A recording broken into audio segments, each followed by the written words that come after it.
ये किसी झील, तालाब, नहर या दरिया का मंजर नहीं, बल्कि रोशनियों के शहर और पाकिस्तान का मुआशी हब कहलाने वाले कराची के इलाके स्कीम 33 की एक सड़क है।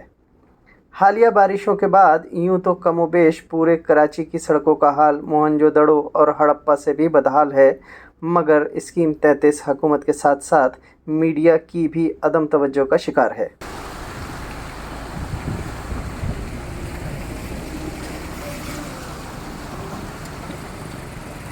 बैठे हुए सारे खाओ पीन बैठे हुए, उनका दुआ चल रही है, उसके बाद बैठे रहो। यहाँ पे आपसे क्या मैं बोलूँ, सिवाय मगरजात के हमारी बददुआओं के और कुछ नहीं इनको मिलेगा। ऊपर भी जाएंगे ना तो इंशाल्लाह वहाँ पे भी भुगत रहे होंगे। ड्राइवरों ने तो सड़कों पर खड़े पानी से फ़ायदा उठाते हुए यहाँ अपने ट्रक और रिक्शा धोने शुरू कर दिए हैं।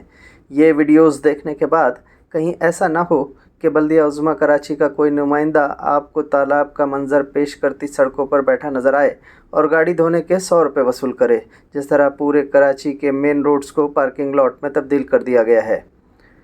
हालत है, इसको 1.5 महीना हो गया, ये हालात है हमारे, ये अवाम की हालात है, ये गरीबों की हालत है यार। रिक्शे वाले बेचारे 150 रुपये की सवारी लाते हैं, वापसी और 150 का पेट्रोल लग जाता है। 1.5 घंटा हमारे को हो गया यहाँ गाड़ी फंसी है, धक्के लगा के काम पे जा रहे हैं खाना लेके। 1.5 महीना हो गया। अंधे हुक्मरानों को गैरत नहीं है, शर्म नहीं है, ये हराम खोर हैं, ये वतन से सच्चे नहीं है, ये अवाम का पैसा खा रहे, अवाम के वोट से आए। करो अपने वतन से, इस अवाम से सच्चाई करो जिन्होंने तुम्हारे को इस मंजिल पे पहुँचा है। उनको ये तकलीफ दे रहे गटरों के पानी, ये लिबार्ट्री है, ये रोड बने, अब ये 6 महीने भी नहीं गटर पे रहे इधर। 1.5 महीना हो गया, गरीब लोग फंसे रहे, रोजी पे नहीं जा सकते यार। शर्म हो, गैरत हो, अगर ईमान वाले हो ना, वतन से सच्चाई करो, पाकिस्तान से सच्चाई करो, अवाम का ख्याल करो। तुम्हारे में गैरत है, अगर नहीं है तो डूब मरो इस गटर में। जो मुझे कत्ल करवाने करवा दो, भले मैं तुम्हारे से डरता नहीं हूँ। हम बाल बच्चेदार है, इस शहर के रिहायशी है।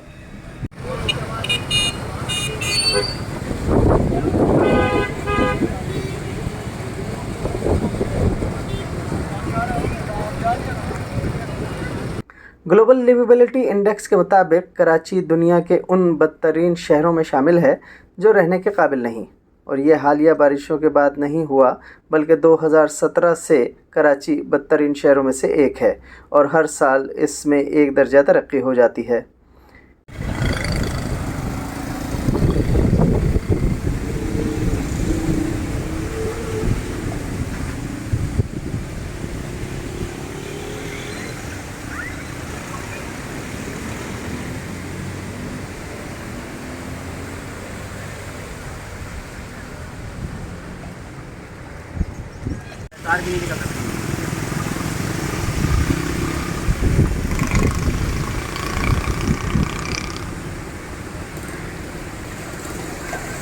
ये जो मेरे अकब में आप देख रहे हैं पीछे, इसका पानी खड़ा हुआ है। आप खुद सोचें कि इतने पानी के अंदर से अगर कोई घर को जाना चाहे या सौदा सल्फ लेने के लिए जाना चाहे तो वो कैसे जा सकता है। इस साइड से जो रोड आ रहा है, ये सफूरा चौरंगी की साइड से आ रहा है, किरण हॉस्पिटल वाला ये रोड है।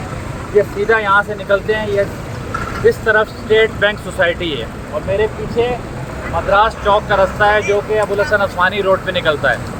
अब यहाँ से आप देखें स्टेट बैंक सोसाइटी है, यहाँ से लोग आते हैं गुजरते हैं और इसके आगे स्कूल मौजूद है, सेट स्कूल। और वहाँ पे अब देखें नया साल स्टार्ट हो रहा है और बच्चे ना जा सकते हैं ना आ सकते हैं। वो पूरा स्कूल जो है पानी के इर्द गिर्द उसमें गिरा हुआ है। वो समझें कि एक जजीरे पे मौजूद है, आसपास के पानी है। तो यहाँ से आप तसव्वुर नहीं कर सकते कि किस तरीके से कोई बच्चा वहाँ पहुँचेगा या बच्चा वहाँ से आएगा।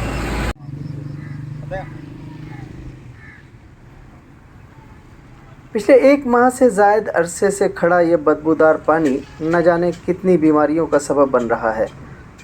इस बात से शायद हुकूमत सिंध और मुर्तज़ा वहाब के साथ साथ इलाका मकीन भी वाकिफ़ नहीं।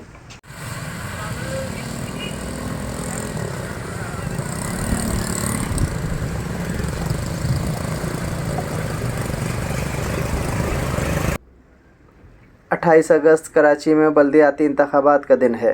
देखना यह है कि पाकिस्तान पीपल्स पार्टी के लीडरान और कराची पर तकरीबन 30 साल राज करने वाली MQM किस मुँह से स्कीम 33 के वोटरों से वोट मांगेंगे।